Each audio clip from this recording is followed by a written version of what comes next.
I mean, Danny, did you watch it at all? Have you watched it yet? Can I just say that since he's been not opposed to Sadiq Khan getting a knighthood, I will not have anything to do with the royal family ever again. I won't watch them. I won't listen to them. I've got no interest in it. I've been royal since the day I was born. I love the royal family. That's it. I'm done. That's me done. Yeah. So yeah. I didn't watch it, and I won't watch it, Paul. But you guys carry on and talk about it. But I will never watch anything to do with the royal family again. Richard, what did you make of it? Well, I was trying to make a video on it for the last hour, and I couldn't. There's that much in it that I'm going to have to go and read a lot more about what he said and exactly what the connotations are of what he said. But I suppose to sum it up, he was talking, going back to his old. He didn't use these words, but he's going back to his old mantra of being a defender of the faiths. He was talking pretty much about universalism, all faiths leading in the same way, all faiths are pretty much of equal value. And then I think that was bad, because he's meant to be the head of the head of the Church of England, so he's meant to be the defender of the faith, which is a Protestant Reformed denomination, putting that up, without getting too technical. But the reality is that was bad enough. But then at the end of the speech, when he started talking about what happened in August, September, and the riots and the aftermath of the riots, it could have been Keir Starmer talking. I mean, It was that bad. He didn't mention the three girls at all. He didn't mention the absolute controversy. If you're going to talk about that, you've got to talk about it in a rounded way. I think he's lost the room. I think he's not reading the room. I think there's massive problems with it. Again, I'm going to try and do a detailed video. I'm going to literally pick it apart line by line. If anyone can, Gavin Ashenden,'s a person that I got to know a few years ago. He used to be the Queen's vicar, basically.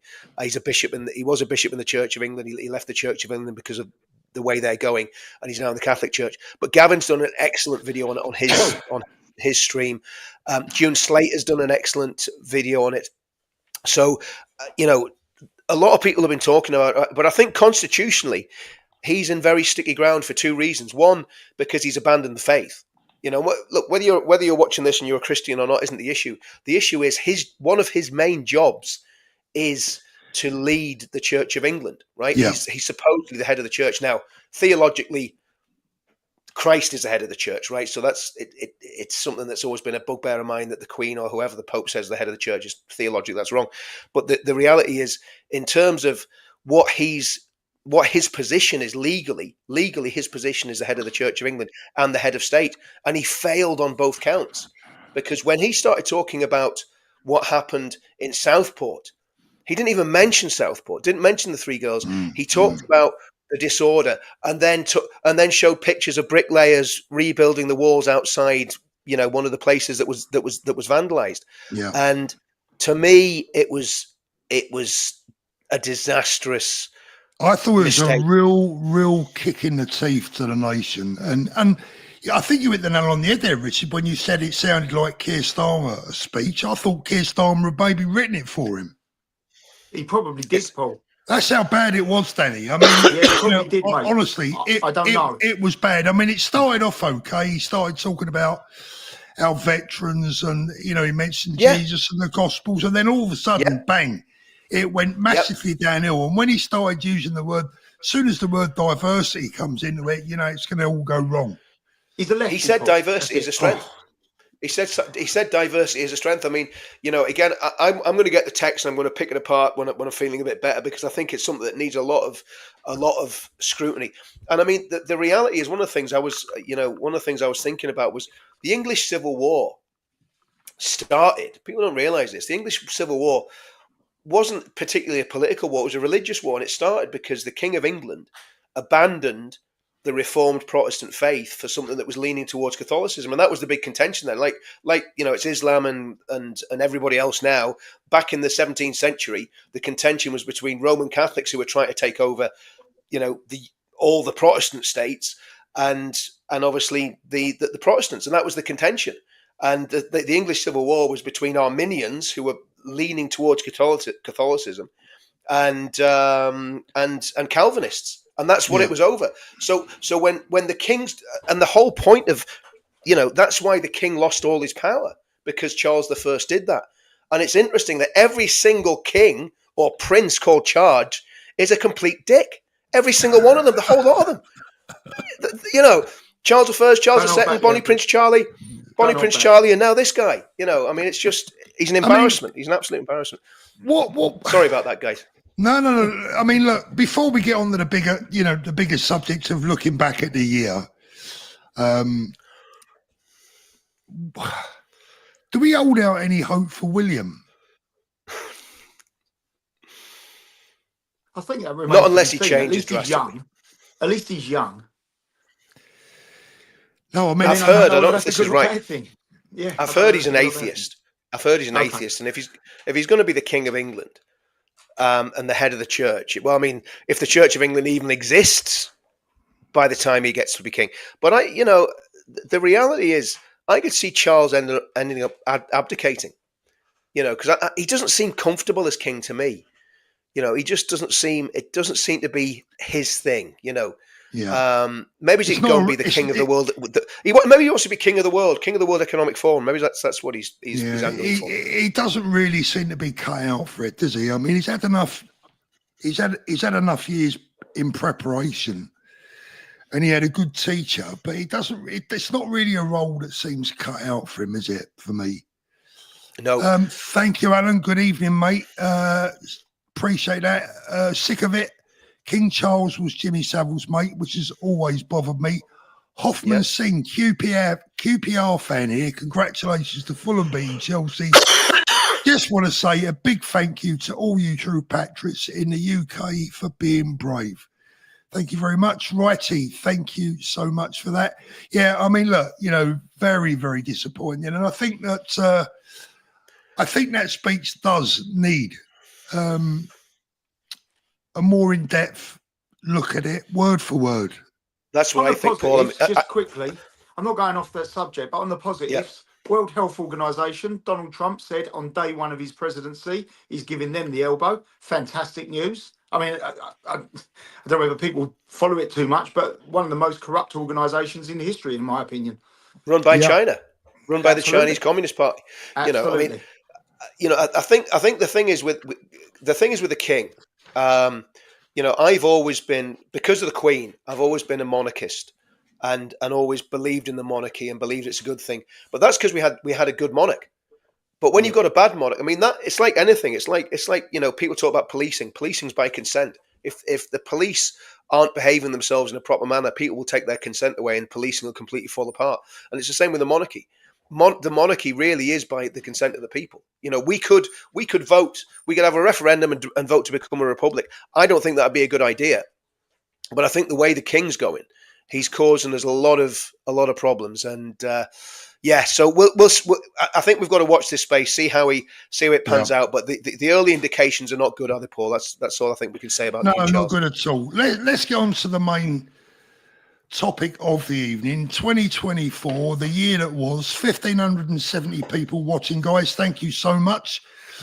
Saturday evening, give us a thumbs up. Really appreciate that. So let's go back right to the very start. If we go back right to the very start, Richard, Danny, me and Danny at least, weren't even within the movement, as it were. We're relative newcomers. So let's go back to the very start of the year. Richard, how did it start off for the movement? Well, I was ready for leaving the movement. I'll be brutally honest with you. I'd had it for all sorts of different reasons. I was like, it's going nowhere. We're kind of, I've been doing this for since 2017. Was it 7 years or whatever it was then? 7, I don't know. But been doing it for a long time. And I was going, where's this going? Are we going to get anywhere? And I was really, I had all sorts of personal issues going on. I was really down in the dumps. I was like, I'm done with it. And then Tommy got in touch and he says, look, I'm doing this demo in I think it was beginning of January end of January in Telford. I want you to speak at it. And I went, do you know what? He knows, how I'm feeling at the minute. He knows how hacked off I am with everything. And the fact that he came and kind of, put his arm on my shoulder and said, come on, Richard, keep going, kept me in it, to be brutally honest with you. Because I was kind of ready. And that's why, with Tommy, I've always, had his back, but I think more so than ever now, because at the end of the day, if he had my back when I was, going through a bit of a tough time, then to me that you've got to repay that in bucket loads. So we did that first demo in Telford, and there was a complete change in the atmosphere. I mean, everything was, there was a massive crowd even for Telford. There was probably 3,000 or 4,000 people in a car park in Telford, watching one of Tommy's films for 2 hours and listening to speeches for an hour. So, and that's in January, and there was no trouble. Everything was good. Great atmosphere. Everybody, got on really well. So, so that kind of encouraged me. And then we were just doing our normal stuff, making the odd video here and there, doing the social media stuff. And then we did, I think the next one was April. And the next one we did was St. George's Day. That's when I first met you, Paul. And are you still regretting it? No, terrible, mate. Terrible. Worst. No, listen, no, not at all, mate. It was brilliant. It was a great day, and that event, even though there was a bit of trouble up the road, there was no trouble at the actual event at all. The police, I think, behaved appallingly. Yeah. Which I think they realised as much as we realised, and that was a bit the event itself. Rich, I think that was a bit of a turning point that day. I think it was. Because for me, thank God, and let's hope it stays this way, that was the last time that we saw any trouble at all at one of our events. And that was wholly caused by the police. Go on, Danny. Only because I wasn't at that event. Oh, well, there you go. That's what it was, I've been at the event since. Zero egg. Do you know what I mean? Either it's Big Danny or you're a lucky mascot. One of the two. One of the two. No, absolutely. There's been no trouble since, and I think they learned a lesson that day. I think that was a great event, and there was kind of. I think one of the things that's changed this year, and listen, whatever people think about it, whether they think it's good or bad, is completely up to them. But there's been a lot more emphasis on the cultural side of things and on what we're about rather than what we're against, right? And that started on St. George's Day. It was about English culture, because Scotland have their thing, Northern Ireland have the 12th of July, Wales have, well, I don't know what Wales have, but anyway, I'm sure there's some event that, St. David's Day. But, maybe the Welsh need to start celebrating St. David's Day a bit more as well. But the reality is, it was about English culture, and it was about English people coming together. It was about Christianity. And that's the first time I've ever seen that at one of our events. And I think it was one of the best events that we'd done until that point, because all the other ones have been, we're against this, we're against this, we're against this. Whereas this was, no, this is who we are. And this was really where the whole cultural movement started in earnest, because we're going, right, this is what we're about. This is who we are, let's show people who we are. And I was annoyed when the trouble happened. And I think it was, it was very unnecessary. And then as soon as that event was over, I spoke to Tommy, I think the next day, and I said, look, we need to, because what happened was I managed to grab hold of the Gold Commander and said, look, we can get a grip of this. Just call the dogs off, get your people out the way and leave us to it. And we'll make sure that the rest of this day is peaceful. Just stop.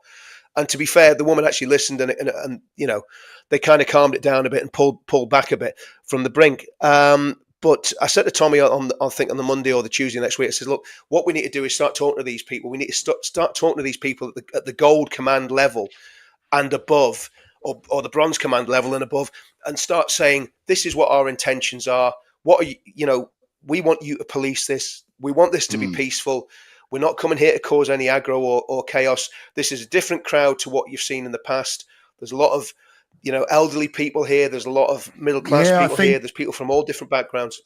Yeah, I think, Richard, that was perhaps a bit of an eye-opener, Danny. I think there was a different demographic there that day that they perhaps didn't expect. The police seemed geared up for a football crowd, and your gran and granddad turned up. Yep. And I think they looked at that event afterwards, and they probably looked at the footage of their own officers and the way they behaved that day and thought, bloody hell, that doesn't look good. Yeah. Because it didn't one of the problems was we didn't have there was no stewarding of that event, because it was all the organisation of it was very chaotic, and and for one or two different reasons. But so there was no stewarding, and there was Andy's security team turned up because they were looking after Tommy, and they helped out massively. But we needed that's when obviously we needed the stewards, and that's when I again thought, well, we need a second tier. Not second tier, but a different security team to deal with the crowds. So there's obviously there's always been Tommy's security team. There's always been the stewards. The stewards weren't there. There was no security for the crowd, so it was very difficult to try and keep people, organised in that area. And but don't get me wrong, there was no hassle from anyone on our side. But you had people climbing up on the stage to try and get close to Tommy and all that sort of stuff. It was a bit like an old punk rock concert, people stage diving almost, you know what I mean? So that changed sort of the sort of planning of everything. And then, we got that new security team, and Big Paul did a great job at putting that together, and a few other people. And, they've done a really, really good job. And obviously Andy's done all his stuff, and the stewards continue to do their stuff. So we've got that security thing pretty much nailed down. And I think that's been really helpful. And then obviously chatting to the police and letting the police know that the last thing that we want is any aggro or violence has been a massive help. And they've had what, 4? Let's see, St George's Day. Is it 3 or 4 demos? 3 is it? Is it 3 demos we've done since then? 3 so far. And then obviously we've got one on the 1st of February. Yeah. So in regards to the demos, the only one we had any issues at was St George's Day, and that actually wasn't at the event. That was up the road. That was people trying to get down the road and up the road, trying to get to the pubs or whatever, and the police really doing what they shouldn't have done and blocking the roads for no reason. That's what caused the problems there. So yeah, I mean. So since then, it's been really, really good in terms of the security of the demonstrations, which, if we can keep doing that, it makes it very difficult for the media and for the far left to basically throw stones at our movement in terms of violence. And also, I think the other big thing for me, Paul, has been the pledge. I mean, that has just been an incredible success, for something that's been launched literally with no budget. I've got that written down here. We'll come on to that a little bit later. Danny, after that, of course, once St George's Day was out of the way, I suppose the next big event that's on my list at least was the general election, of course. Yeah, we done an all-nighter, didn't we? We did, well, pretty much all night. I was bloody knackered the next day. But reflections on that. I mean, I think we gave enough warnings to everyone what was going to happen if they voted for Labour. But unfortunately, our reach wasn't big enough to convince the nation that no one should vote Labour. No one at all in the world should vote Labour. But I mean, anyone that actually, I mean, while we're on the subject of Labour, there's been 1,300 illegal migrant crossings since Christmas Day. Yep. And now Starmer today is demanding ideas for growth and investment from Ofcom, FCA, CMA, all the others, because of the sluggish economy, mainly caused by their disastrous budget in October. Yeah. I mean, what do they expect? They expect to absolutely slaughter business, and then they'll go out and employ loads of people, pay extra national insurance, higher wages.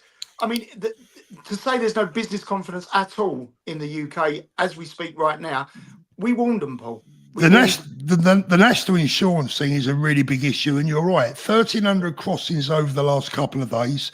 Yep. That's 22,000 since Labour came to power. Absolutely. 22,000. They've only been in 15 minutes, Paul. Can you imagine the damage they're going to do over the term? 22,000. I mean, my recollections of the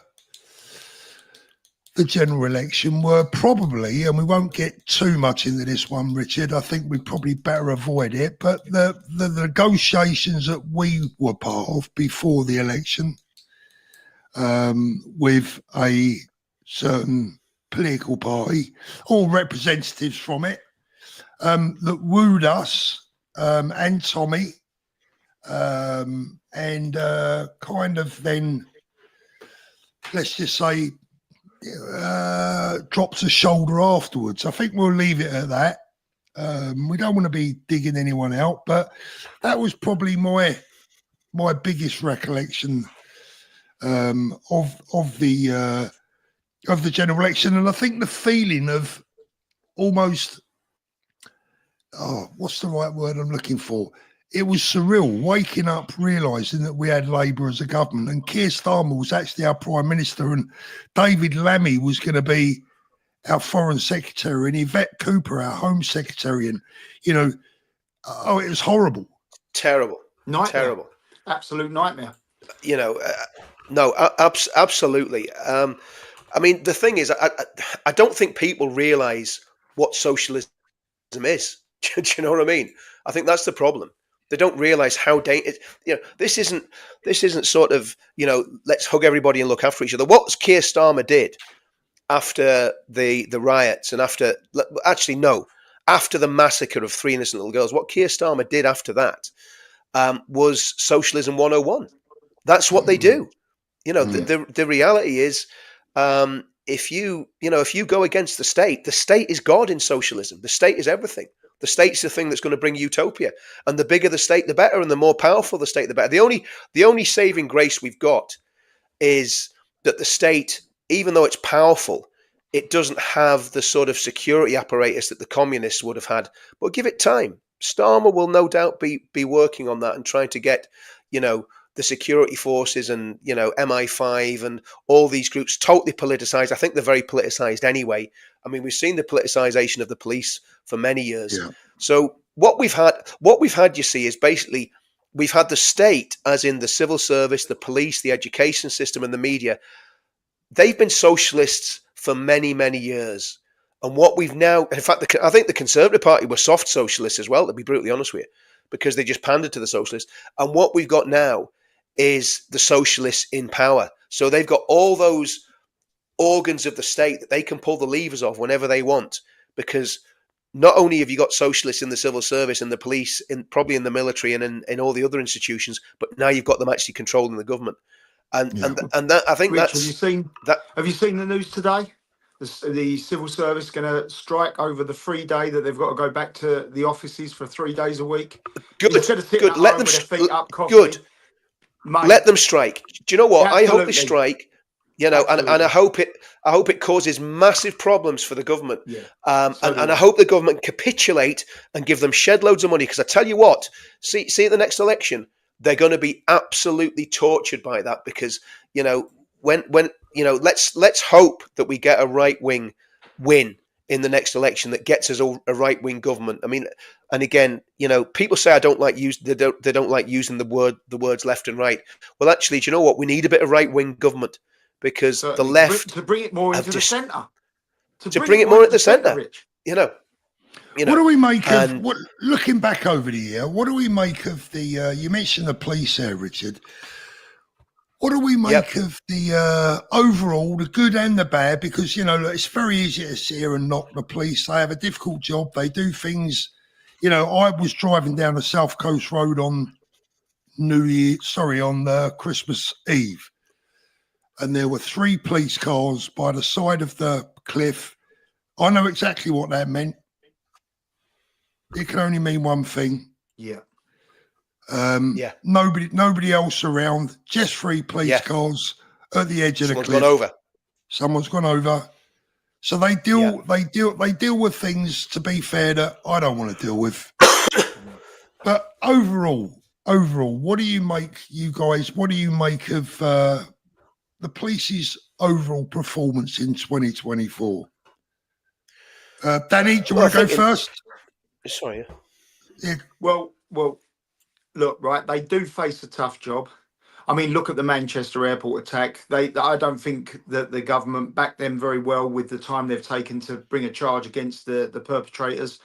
And that hanging over their head that they may be charged themselves. That was a hideous assault on armed police officers in an airport.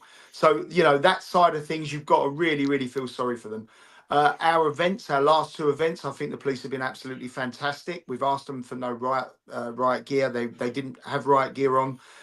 They were very peaceful, very respectful. So in my opinion, they've done quite well with that. But I do think they're turning blind eyes to certain things, but I don't think it's the police force. I think it's from the powers above that are making them turn the blind eye. You know what I'm Richard. talking about, Paul. Yeah. I know what you're talking about, Richard. I think there's. It's like anything. There's good and bad in every organisation. I mean, the police officers we've dealt with for the public order for these events. They've been good. We've had tough negotiations with them. They've been tough with us. We've been tough with them. It's been a proper negotiation, which I like that anyway, because it's at least everybody knows where they stand and what's going on. I mean, neither me or Tommy are soft with them, and they're not soft with us. And but we get through, and we get good events that are peaceful, and everything's handled properly. And there's a very good mutual respect there between those teams that we've been dealing with and us, and vice versa. As far as I can tell, they respect us for keeping things peaceful. So that's been good. I think the hierarchy of the police are absolutely appalling. We've forgotten all about the petition to ask Mark Rowley to resign. That I think that we've got probably about 60,000 people who've signed that petition asking Mark Rowley to resign, maybe more. So I think we've got to realise that the police officers on the beat are just people. Right, there'll be left wing, there'll be right wing ones. Probably it's going to be more heavily left wing now than it used to because of all the university graduates that go into the police instead of ex-soldiers and working class people. But the reality is that a lot of those police officers are just doing a job and doing the best to do a job. What I have a problem with is when they start policing non-crime hate incidents. They start policing Twitter and Facebook overreach. And instead of, and this is what I think most people object to, instead of going and solving burglaries, they're kicking people's doors in for saying, hurty words on Twitter or Facebook, which actually a lot of those hurty words have now turned out to be completely true and accurate. So, so to me, tale of two cities. There's the good and there's the bad and there's the ugly. And I think what we've seen at the demos, we've seen some bad policing at those demos, but we've managed to negotiate our way through it. And we've seen some very good policing at the demos as well. But the stuff that's been happening, the stuff that happened after and no doubt we're going to talk about the events in Southport at some point, but the stuff that happened after Southport and the way the police handled that was chilling. It wasn't just bad policing, it was sinister. It was chilling, the way that the judiciary and the police force was politicised immediately by Keir Starmer. And I still hope there's a day of reckoning for that. And again, it brings us back full circle to what we were talking about earlier with the King's speech. The King himself is doubling down on that nonsense. So I agree. I think there's big problems. Big problems. Yeah, we're gonna come to that a little bit later on. That's probably going to be the biggest part of the show tonight. Righty, thank you, Susan Litherland. Thank you very much, Mr. M. Allen. King Charles is bought and paid for. Chris Carter Jackson with Danny until William replaces him. C. Gent has gifted a membership. One up for grabs there. Thank you very much. And M. Allen is a new member. UK Urban Prepper. Agree. How can such a bad monarch follow the best? Yeah. It's true. Lee Butcher. I've been fed blue pill since born 1971. Last few years took red pill. Sure, we all feeling the same. If Labour in charge next 4.5 years, is there going to be a left in UK to save? It's true. It's a very good statement, to be fair. Sergeant, tell Richard to get to bed and get well soon. He can't go to bed until we finished our stream, mate. Thank you, Maria. I appreciate that. Rob Quince. It's those at the top that need changing and no DEI. Couldn't agree more. Yep. Bob Hunter, love costs nothing. Love costs nothing. Thank you, Bob. Appreciate that. Look, I think one of the things that stands out in my mind is Tommy's arrest. That was this year. Tommy's arrest at the CAF. That was last year, but the court case was resolved on St. George's Day because he was in court on St. George. And again, the timing of his court appearances is bizarre. So they put him in. They put him in court. They knew we were doing a St. George's Day demo, and they put him on court for that event. And again, obviously, he's deliberately. Yeah, I remember now. You're right. The persecution of Tommy continues apace, as we've seen with this gagging order that they're going to try and put on anybody that goes to visit him.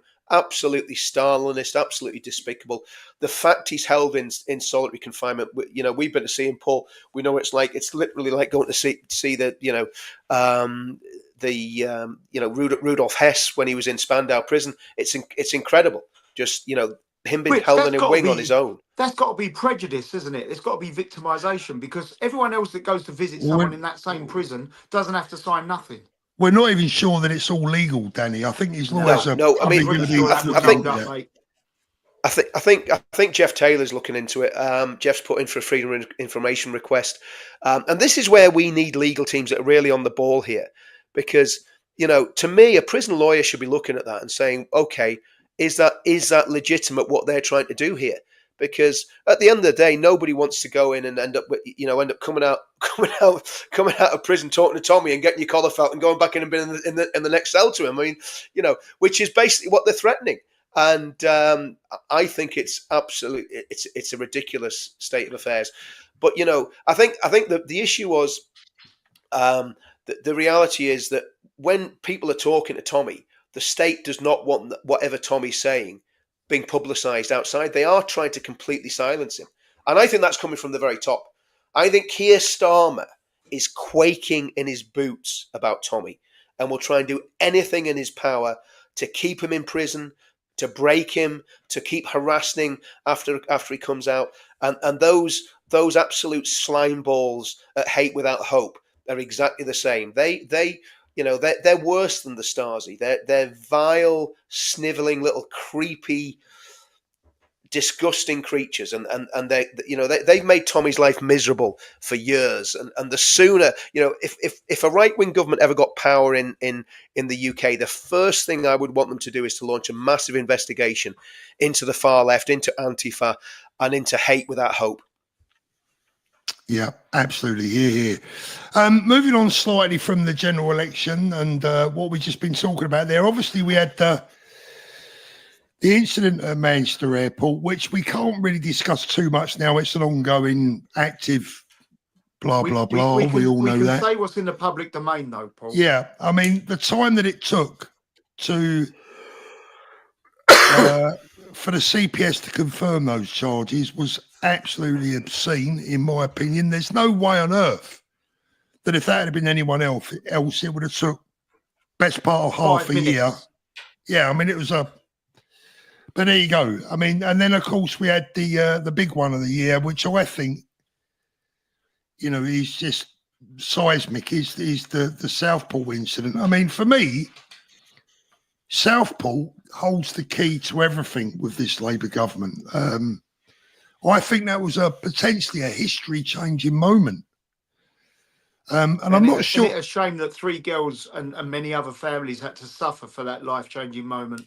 You know, absolutely, and I'm not sure that the country will ever recover from that. No, until we know the real truth, the full truth, and nothing but the truth. Exactly. And if anyone is proven to have deliberately lied to the people of this nation, to have deliberately duped us, to have deliberately gaslit us, they got to be made to pay for those lies. They cannot surely get away with it. I don't think the public will accept anything less. Yeah, it should be criminal. No. What we can say for sure, because we know, because it's in the public domain, because the police have put it out, we know that this monster, right, had an Al-Qaeda manual. We know that because the police have said that, right? We know that he was trying to make ricin, or he'd made ricin.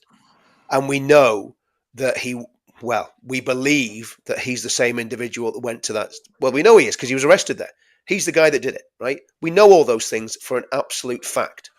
So the question's going to be, I think who knows whether he's going to plead insanity. Who knows what what he's going to plead, Rich. You know, exactly mental health. It's going to be mental health. I think for me, the case is a separate issue now. I mean, that will be dealt with. Hopefully, please God, that will be dealt with to a successful conclusion in the court of law. What's on my mind, and has been on the mind of the nation, and probably the mind of Europe, if not the world, since that event took place, is what did Keir Starmer know? What did Yvette Cooper know? And when did they know it?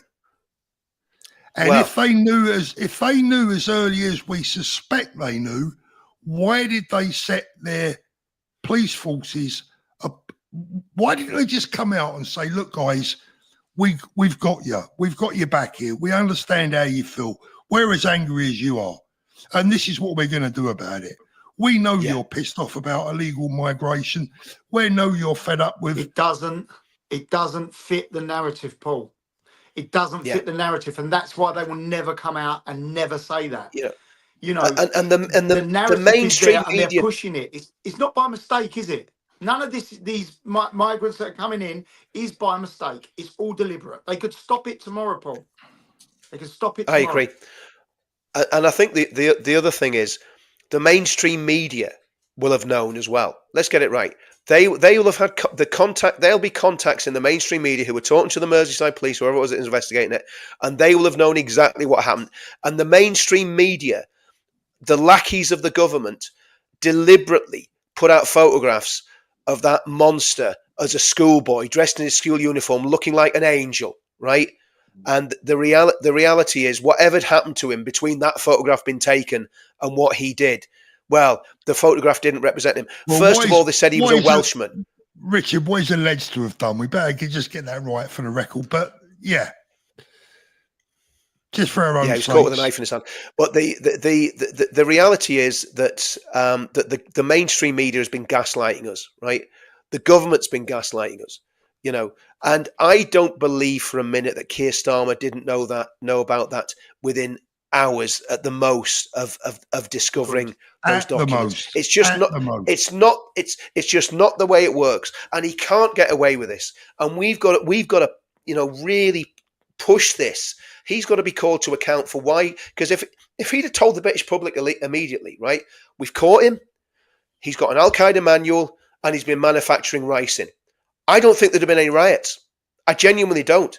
I think, and like you say, Paul, if Keir Starmer said, "I feel the pain of the British people, and you're not far right because you're concerned about this. We're with you. We stand with you. We're going to protect you from this happening again. We're going to stop We're going to stop illegal migration. We're going to stop our asylum system being abused by people who shouldn't be here. We've got your back." If Keir Starmer had the intellectual intelligence, I think Tony Blair would have said that. And I despise Tony Blair. But I think Tony Blair would have had the emotional intelligence to come out and say, "I feel the nation's pain. We're going to deal with this. We're going to deal with terrorism, whatever it is. We're going to sort this out." You know, and, Rich, and not that would have. Not only did he not back us, he turned against us because outright thuggery. That's all he was worried about. Didn't worry about what had actually gone on in Southport. It was to blame the thugs, blame this. Well, look, if he did know within hours, then there's some sort of conspiracy there. If he didn't know, then there's incompetency there. Yeah, either way, you got it. Either way. And it's the thing as well. And let's not forget, this is really, really important. Let's not forget that the odious, and I mean odious media in this country, resurrected deliberately an organisation that has been defunct for, I believe, best part of a decade. Yeah. They deliberately resurrected an organisation to demonise one man in particular, but a whole group of people in general, mums and dads, nans and granddads, people that have gone out just to have a look at what was going on and maybe, because they was just angry or annoyed, and look how it ended up. For me, that is, I can't emphasise enough, for me, the Southport incident and the events that occurred after the Southport incidents are one of, if not the biggest event I've ever seen in this country in my 63 years. I can't think of a more seismic event than that event, personally. Because, yes, I mean, look, we've had terrorist attacks, we've had buses blown up, we've had all sorts of things happening. But in this country, never before have we seen an event like that. And in my opinion, a cover-up that followed it. We've never seen that before. I don't think. Well, it was a cover. I mean, it was a cover up, Paul. It's obvious it was a cover up. Now, the reality is that we were told that they knew about that ricin and the manual when they searched the house. So that was within days of it happening. And that, was that in the middle of, I'm trying to work out when they went. They must have searched the house the same day, I think, wasn't it? That they caught the guy. So. I think they must have hit his house the same day. So. Well, you would think so, Richard, so that wouldn't you? Yeah, so that's the same day. So they knew the day it happened what he was into and what he was looking at and what he was trying to do. Start on that day. The riots didn't start on that day. They didn't. So if Starmer had come out and been a man and actually said, we might disagree politically, but we feel your pain. We're going to, because that wasn't just an attack on those three girls. In the same way, and remember, we have had the Ariana Grande concert, right? Where was it? 22 were killed at Ariana Grande, men, women, and children. And the British people showed massive restraint in the face of Islamist terrorism. Didn't do a thing about it. Don't look back in anger, right? And my goodness, but what that was a tipping point, Paul. That incident of such an innocent event been brutalized, and we must never forget those little girls that died and the ones that were maimed and all the families. So let's get this. This is how it worked for me, boys. Right? Is that for me? Keir Starmer visiting Southport, dumping his bunch of flowers, being abused because people up there, they will think we can't go into this too much because again, we have to be a little bit careful. But I firmly believe that the reason the riot started is because what people knew up in Southport was getting around. Nobody was saying anything. The government were like, keep your mouth shut. And that's what sparked it all off, in my opinion. But look, listen, the 20th of January, the trial starts. And boy, oh boy, there's a lot to come out. And if it doesn't come out, well, then it's an even bigger scandal than I think it is. I mean, look. Well, I hope Keir Starmer faces justice for this. Yeah. I hope Keir Starmer ends up in court over this. I hope he loses his job, and I hope he ends up in court. And maybe that set an example to any other politicians that even think they can gaslight the British people and mock us and demonize us. So basically what Starmer was saying was it's far right to be concerned about little girls being murdered. And remember, one or two of those little girls were mixed race. They weren't all white English girls, but we felt the pain just as much as if they'd have been Pakistani or West Indian or white from Yorkshire. They were innocent. The children.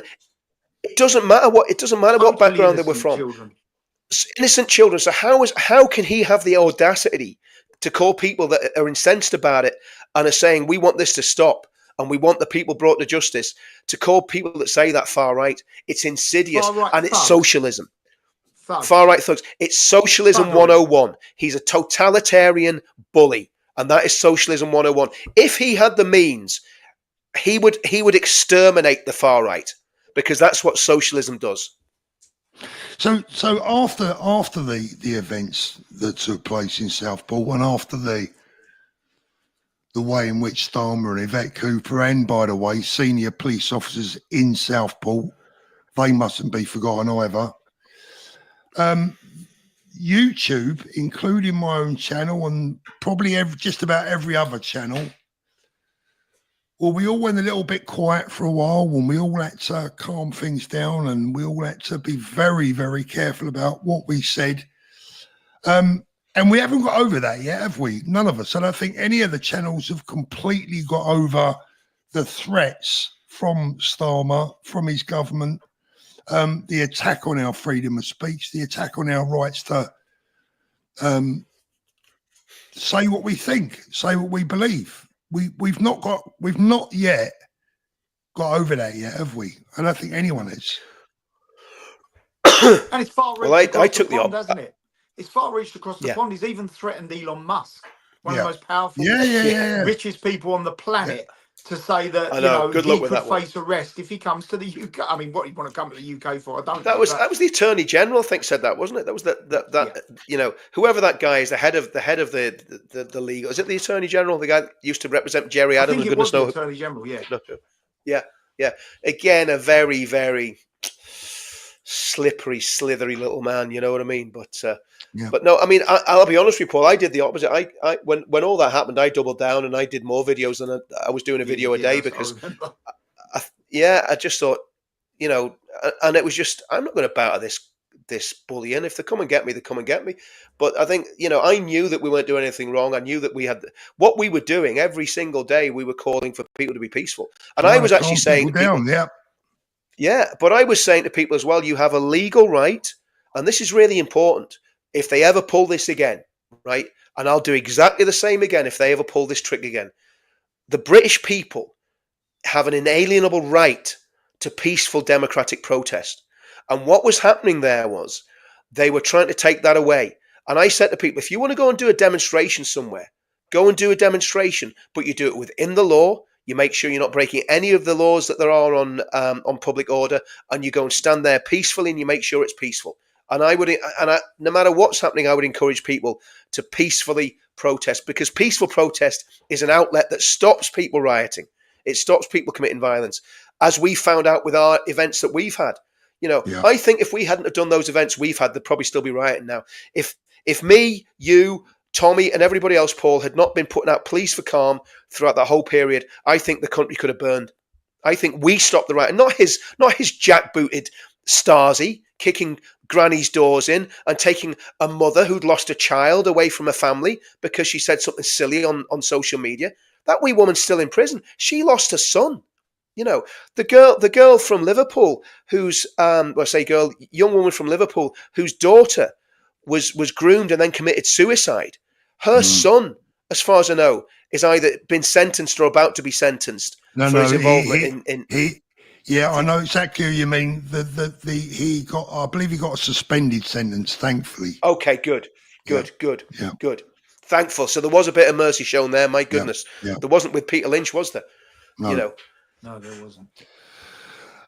Claire Bear, thank you, Claire. Queen held on as long as she could in the hope that Charles would hand crown straight to William. Paul, can you do a ladies' watch? I really like the ones you did, but too large for me. Maybe down the line somewhere there, Claire. Thank you for that. Idris Hussein, thank you very much. Alan Wilden, Paul, did you do that favour for me? And has anyone aired how Tommy is?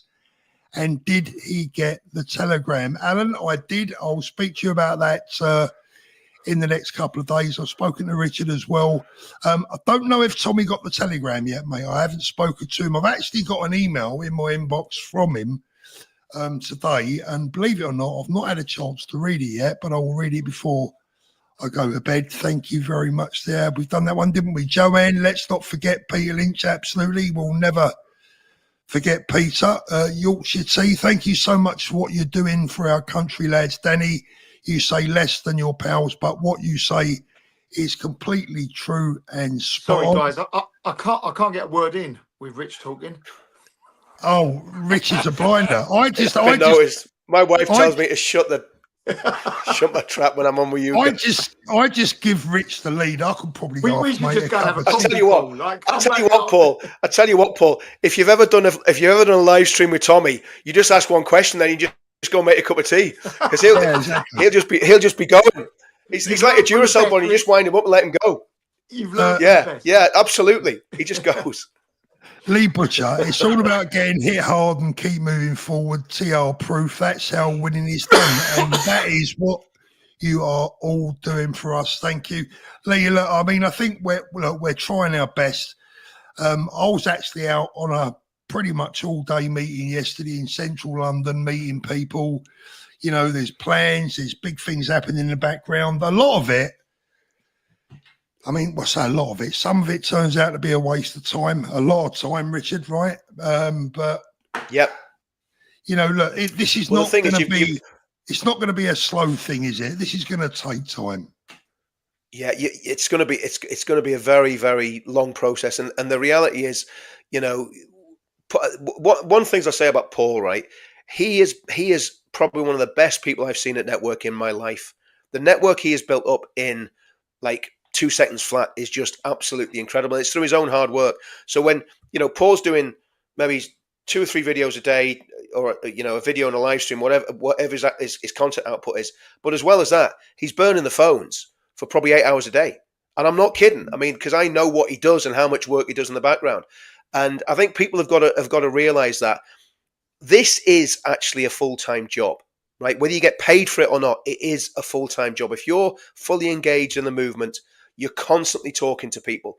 And again, like Paul says, you've got to talk to everybody, because there will be people out there that are total time wasters and tire kickers, and but the only way you can find out is by actually picking up the phone and talking to them, and them talking to you. And there are some real gems out there. I tell you, do you know, Paul? Do you know who I think's a real star of the future? Joseph. Yes. Joseph. Yeah. He's a good lad, Joseph. He's very intelligent. He's morally very balanced. He's a really, really good lad, and I think that guy's got massive potential. I think he's a potential, future leading politician in the country, Paul. To be honest with you, and that's one of the encouraging things as well. Seeing young lads like Joseph coming up and realizing that we might actually be able to retire at some point, Paul. Do you know what I mean? You're going to hand over the baton, or die. Yeah, one of the two. Someone just said there, it's been a depressing year, and in many ways it has, but there were some highs. And Rich, you might want to mute your mic when you do that. I know, mate. It's a good. That's better. Hey, you've muted it now. Okay. Now we. So I mean, there were some highs. There were some highs. I mean, the 2 big events that we had last year. The first one, what was it? 27th of July, I believe. Yeah. First one was 1st of June. First one was 1st of June. Of July. How many did we have? 1st of June was the first one. We had 3. There was 3. There was 1st of June. Yeah, there was 1st of June in Parliament Square. Then there was the 27th in Trafalgar Square, and then the 27th stands out for me. The 27th, the 26th of October one was my one. I love that. Yeah, maybe it was the weather.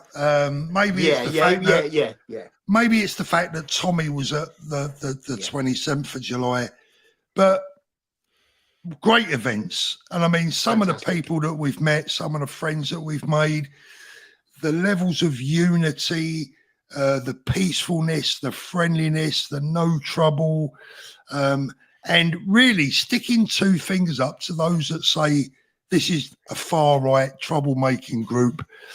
We just basically stuck 2 fingers up to everyone, so much so that they had to really try and ignore us.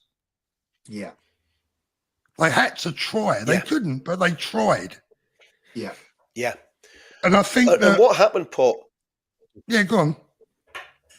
No, what happened, Paul, as a result of that, you had the likes of Talk TV talking about it for days afterwards. And I know Talk TV is not the mainstream, okay? It's kind of more on our wavelength than the BBC and ITV and what have you. But Talk TV and even GB News, and GB News have a massive allergy called Tommy Robinson. They pass out, they swoon if they mention his name on the channel. You can just see the production teams whenever what Michelle Dewberry mentions Tommy Robinson, they're all panicking in the control room. But the reality is that they had to talk about it because they were massive events with mass amount of people that were totally peaceful and had I think the other thing too is the messaging was totally positive. It was all about, this is who we are, this is what we're about. There was a bit of digging out to politicians or what have you, but there was no vitriol. There was no overly aggressive speeches. It was all very, very positive and upbeat. And I think that's what led to the events being so peaceful, so I think they were all great. I think all 3 events, in fact, all 4 events, if you count St. George's Day, were absolutely spectacular. Can I just remind anyone that's thinking of coming on the 1st of February, because the next event is the 1st of February. On the last one that we had, we don't know how many people were there. There's estimates of between 150 and 170,000 people, maybe. It was very, very, very, very, very busy. But we had no, and I spoke at the very end of the day to your guy, Rich, the police liaison officer. I won't mention his name, so he probably wouldn't want it mentioned. But he said, Dan, there was absolutely, as far as he was aware, 0 arrests. There was a couple of people that needed to be removed from the crowd, which you would get in any situation with any crowd at all. But there was 0 arrests. On the other side of the thing, when they done the counter demonstration to us, allegedly, this was Corbyn and Abbott. They had about 1,700 people there. So, you know, ridiculous amounts compared to us. And there were 6 arrests there. Says it all, no? Exactly. Yeah. I mean, we've, and I mean, a lot of credit goes to Richard, because Richard has been pretty much in charge of the, you know, arranging the security and getting the stewards together and bits and pieces, as far as I'm aware, at least. And, you know, look, everyone's put a lot of hard work into those days, but the 1st of February now becomes just more important than ever. But we'll maybe touch on that later on. Let's get through the rest of the year. So we had the events, which were actually amazing. But then, of course, just let me dive in there, Paul. Just on the security. I mean, there's Andy. I'll not say the surnames. Andy deals with Tommy's security, and he's basically in charge of the overall security operation. Then there's Big Paul's dealing with the crowd security, and then there's Kaz and Tony are dealing with the stewarding. So basically, they all, they're all, every single person is playing a massive part in that. Yeah. So I'm just the glue that puts things together. I'm not, I'm not in charge of anything. Security as well, Rich, right? We've got a bit of private. Yeah, we've got some good private security as well. Yeah, some really good private security. So obviously, and these people. No, you don't need to give the names, but I think the other thing is, all of these guys are given their time free of charge, and they're proper people. They're the sort of guys that you would want, having your back and being on your shoulder. So, and that's something that has happened this year. The security team that Paul put together has just happened this year, and I think that's a game changer as well, because he's got about 40 to 50 big lumps that if anything's going on, people are going to calm down double quick. If they're heading towards you, you're not going to be getting out of line and doing stupid stuff. So it's been really good, because it means that the police don't have to get into the crowd, they don't have to get involved, because we've got a really solid security team that can deal with situations. We police ourselves. Yeah, absolutely. That's the whole thing. So so we've got to give credit to those guys, Paul. It's not, I'm not running anything. I can hardly run a bath at the minute, Paul. Do you know what I mean? So going on to the October demo obviously was we started off in Spain, didn't it, Danny? You went out to Spain.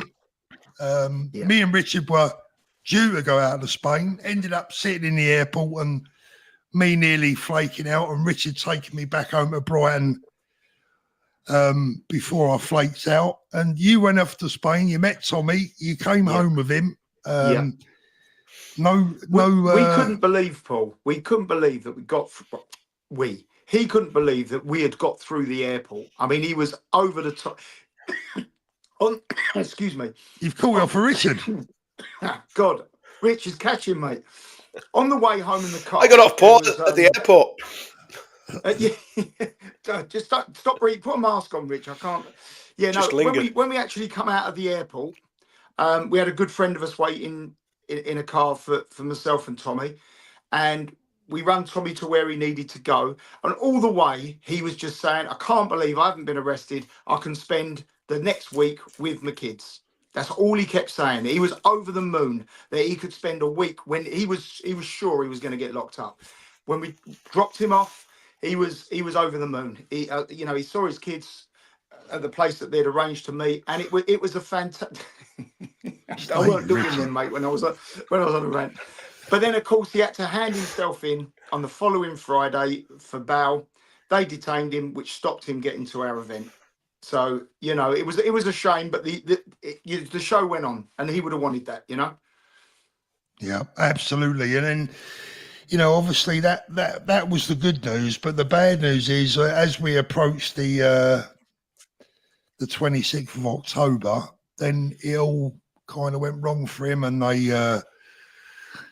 they summoned him down to was it Dover Richard, wasn't it? Was it Dover? Felixstowe, somewhere like that. Yeah, Felixstowe, wasn't it? Felixstowe, yeah.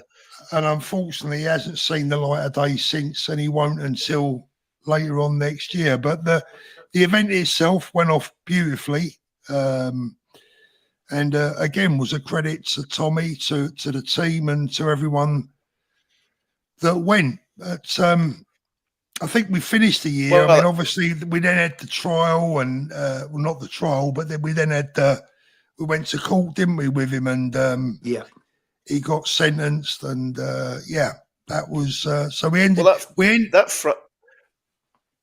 The Friday we were all in the pub together, weren't we? Me, you, the three of us were in the pub. Yeah, the three of us. Yeah. When I was on the phone to the police liaison about the event, and Paul, you were talking to someone. I can't remember who you were talking to. Somebody phoned you and said Tommy's been nicked, and I was on the phone to the police, and I said to the police, "Says, oh, I says, have you heard about Tommy?" And they were like, "What? So he's been arrested." The coppers didn't even have a clue. The Met didn't have a clue what had happened, And they then went into a complete meltdown because they were panicking that there was going to be major disorder. So we had to talk the police down for about an hour.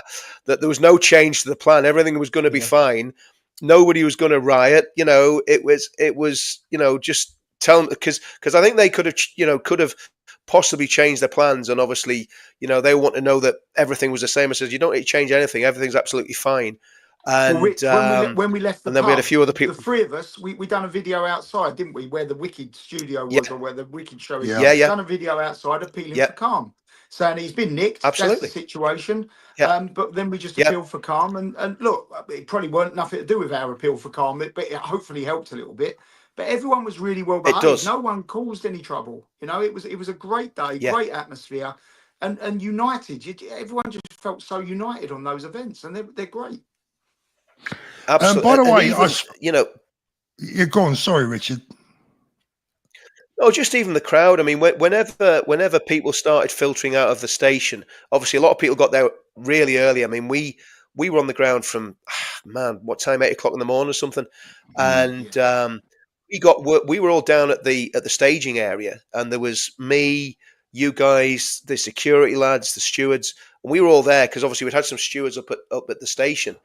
And we got word that there was thousands of people there, and thankfully the stewards managed to get up there and get a line across the road, because that was a bit of a flashpoint, because the police were there, and the police were there all geared up, and obviously the crowd doesn't know what's going on until stewards or security or one of us lot get there and start telling them what's going on.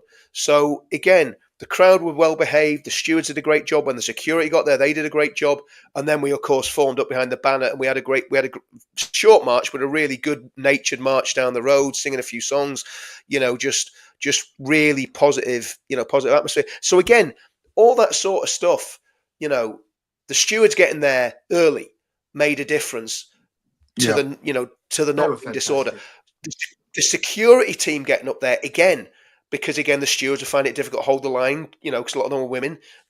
Them getting up there as well helped. So the whole thing, everyone working together as a team, it was really, really good, and really good, And I think, Richard, it's really important as well that we shout this out and recognise and congratulate and thank the hundreds of thousands of people that have attended these events and behave themselves impeccably, because absolutely, they hold the key. It's the people that watch this show. It's the people that turn up to the events.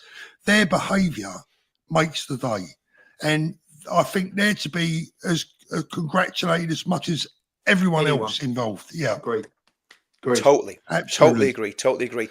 And they've always behaved with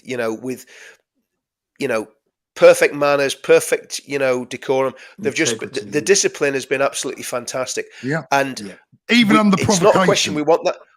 Even under provocation, I was going to say, we need that discipline to hold no matter what. No matter what's happened, no matter what the provocation, no matter what's going on in the country, those events are about building a movement, and building a movement that's going to save this country. And you can't do that if you're behind the door. You can't do that if you're in prison.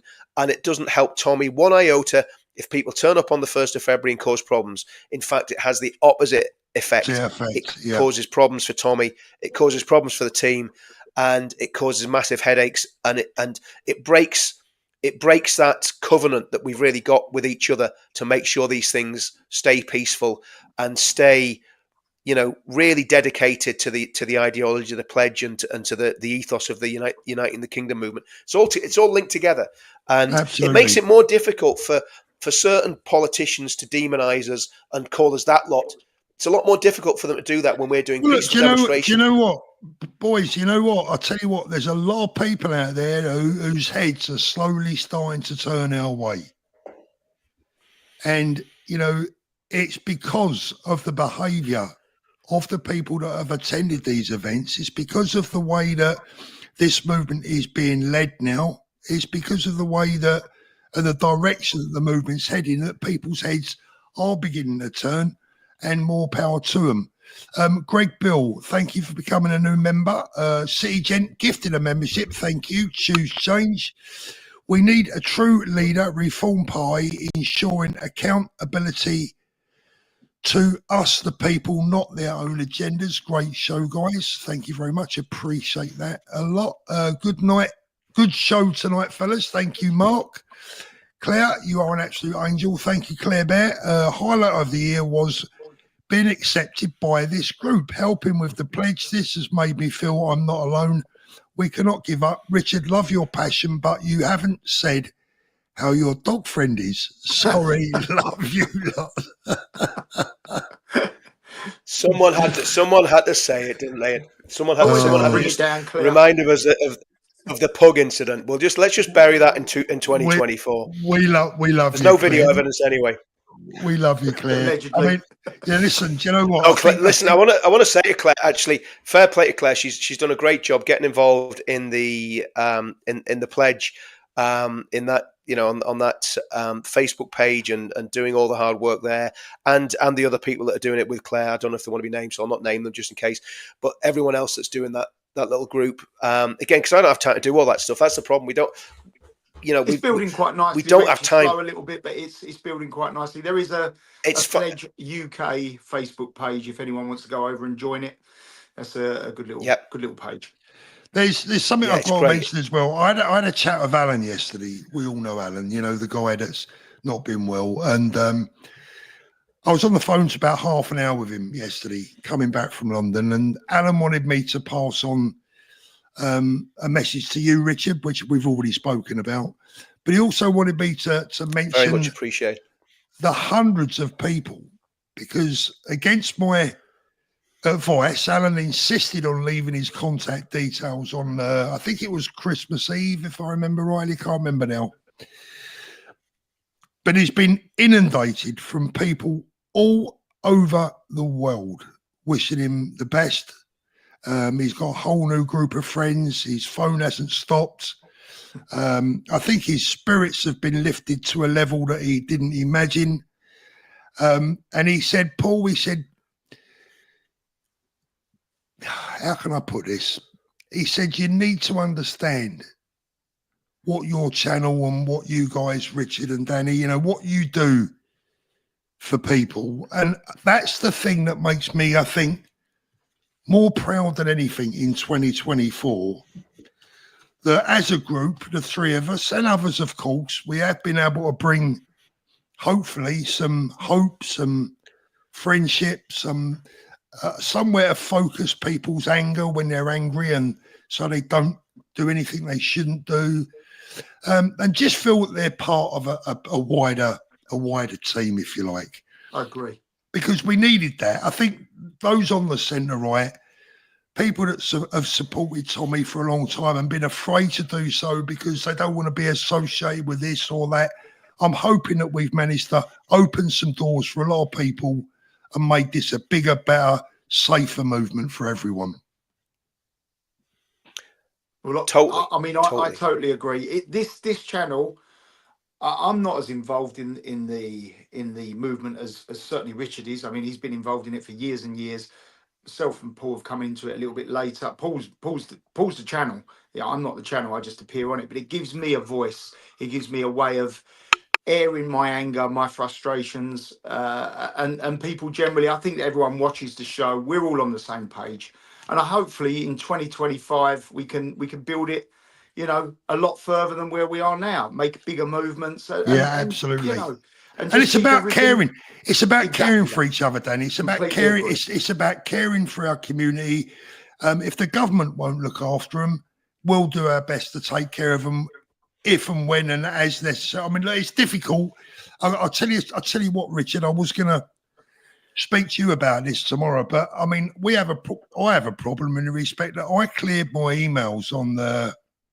When was it? I cleared my emails yesterday, Boxing Day. And currently there's over 700 emails again in my inbox. Unfortunately, there's so many of them are asking me to get involved in something or to do something or to,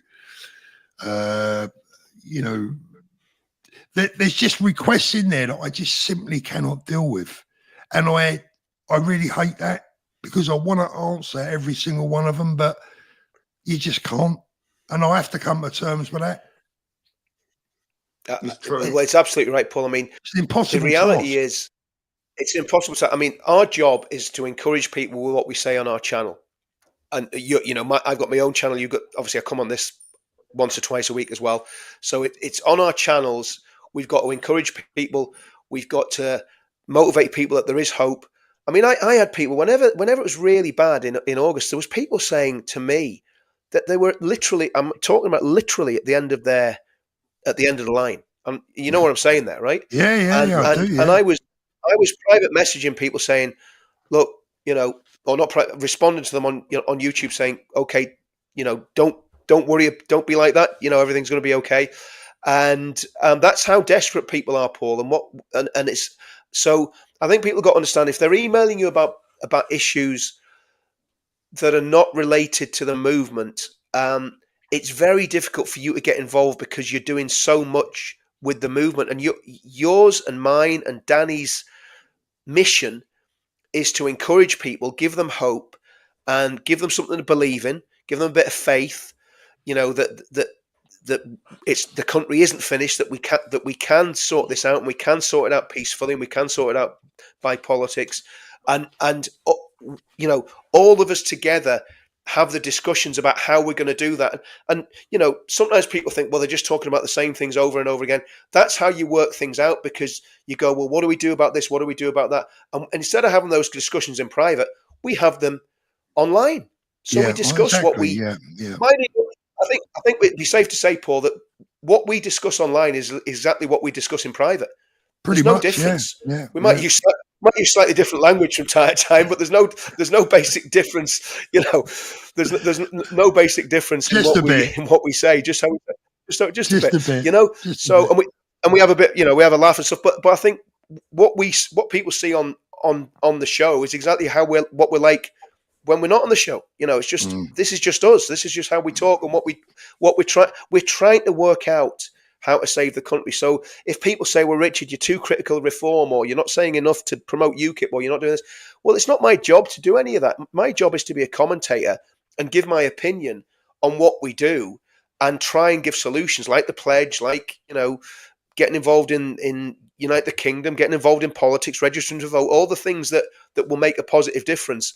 And that's how I see our mission. So unfortunately, you know, for people that are maybe sending you email, I mean, I think you said ages ago that someone sent you an email wanting a plumbing job done or something like that there, you know, years, you know, at the very beginning. And bless them. I mean, at the end of the day, you know, whatever we can do to help people, we will do. But we've got limited resources and very limited time. And, you know, I think but we also do have a big network of people that if there's something that's really pressing that we're made aware of, we will try and help where we can, Paul. And we've done that. Yeah. You know, in the background serious, as well that people don't know about. If there's things going on that, you know, if something. Yeah. Let me just put this out. Chris Carter Jackson says, thanks, Chris. Certain politicians, Tice does not read the room. I've actually got a bit of an apology to make, because I put up a thumbnail earlier on, was going to talk about that, but I realised very quickly that was an older video that had been resurrected online over the last couple of days. So there's no need for me to be digging anyone out tonight. And there is Alan himself. Thank you, guys, and Happy New Year. Thanks, Alan. Very much, and Happy New Year to you too. No more supers now, guys, because we are going to be winding up. Summing up, Richard. Listen, two dates right now. 1st of February. Please put that in your diary. Whatever happens, we've got to have the biggest crowd ever on the 1st of February. And the 15th of February, I will be travelling down to sunny South Wales to meet the guys from The Voice of Wales. They've got an event down there on the 15th. So I'll be down there for that one. I don't know if you're going to be able to get over, Richard, but I'll certainly be travelling over. Or across, I should say. I think that the reality is if we're organising events, try and get to them because they're going to be organised properly. They're going to be run properly, and as much as is possible. I mean, you can't guarantee any safety on any. You can't guarantee your safety crossing the road, for goodness sake. Exactly. But, those events are very safe. Very well organised and a pleasure to go to and a pleasure to take part in. So if you haven't been to an event, even just for the experience, come down and enjoy your time at the events. I think summing up, Paul, about the year. I think one of the things that stood out for me, and I've said this on my own channel, I'm going to say it on your channel as well, Paul, was the absolute courage.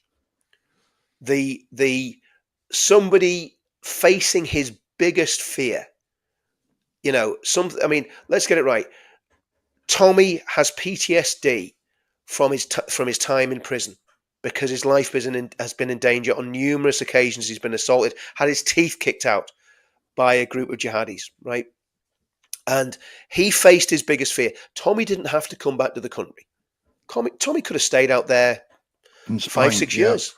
Yeah. Yeah, he could have just, run things from afar.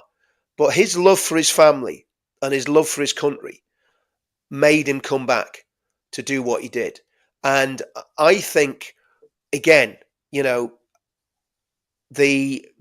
respect I have for Tommy as a result of him coming back and taking the stand that he did when he didn't have to do it. He didn't have to show the film. He could have said, "No, I'll just completely voluntary as well." Rich, I was with him. Yep. There was no force. There was no pressure. He come back completely voluntary, knowing probably that he was going to be arrested and face. He knew. For it. Listen, let's be clear. He knew what was coming, but the bigger picture meant that for the love for his country meant that he had to come back and face what he had to face. But as Richard said, it's the bravest thing I saw. Yeah. Without a question of a doubt. Well, do you know what, Paul? It's actually braver than a soldier storming a machine gun trench and doing one of these acts of valor, that you see in the Falklands, the First, Second World War, Afghanistan. Yes, that's very brave, but that soldier's trained to do that, and it's an instinctive split-second reaction. You don't premeditatively think, I'm going to go and storm a trench and put my life at risk. It happens as part of warfare, right? And don't get me wrong, it's very brave and it's very commendable. And, you'd like to think if you're ever in that situation, you do the same thing. But what Tommy did was a lot different, because what he did was he took time to think about it and agonized over it and went through his Gethsemane moments. And I'm not comparing with Christ, by the way, but he went through that sort of that pressure of knowing that he was going to face his biggest fear, and he did it anyway. And we know what he was going through. Whenever he was preparing to come home, and I think that was one of the highlights of the year for me. And again, we're not idolizing Tommy. We're not putting him on a pedestal stupidly. But it is what it is. The reality is, it was very brave, and I think people, anybody that knows him should realize what it took for him to do that. And the other thing he said about coming back was he did it for the kids in Huddersfield. The kids that had been called liars, the kids that had been demonized, and the kids that, Bailey, who can now walk around Huddersfield, and he was getting hassled in Huddersfield over what the media had said about him. And now people are going, "Oh, we've seen the film. We know that, we know you're truth. a good lad." Yeah. So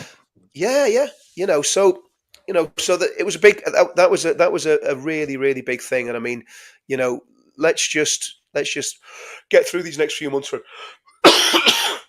sorry, So let's look forward to, hopefully, let's look forward No, it's not. to, what's that, Danny? Someone said the time on your watch was wrong. No, it's not. Look. I'm in There the we UK, go. remember? There we go. I can't do it. It's right. It's saying 9:20. He's 22 minutes past 9. Yeah. Yeah, with an Listen, hour. the Paul Thorpe watch doesn't tell the wrong time. I Doesn't can tell the tell you wrong that. time, exactly. Guys, where are we? The 28th. We'll maybe back before the new year on the line. I'm not sure yet. We'll see how it goes. I am fully booked for the new year. I've got to go out and haunt some houses somewhere. I don't know where I'm going to be, but I'll be out and about.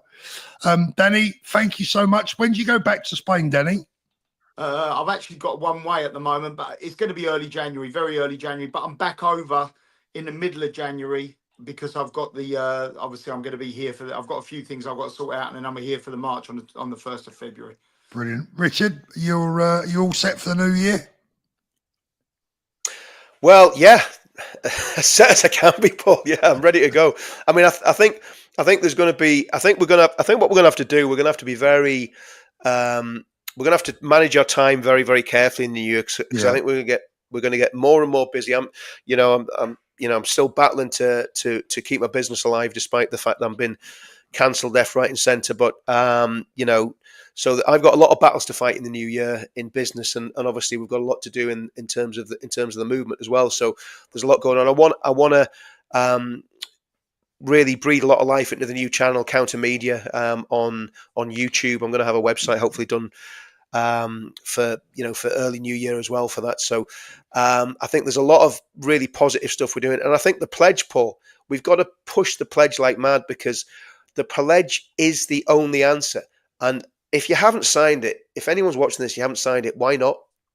What is it about it that you don't like? I mean, I can't understand anybody that believes what we believe not signing it. It's Rich, everything that we believe. It's building nice, isn't it? Let's be honest. The pledge has been soft launched. It's not been about too long, and we're already roughly at half the reform membership. Yeah. Absolutely. We're over 60,000.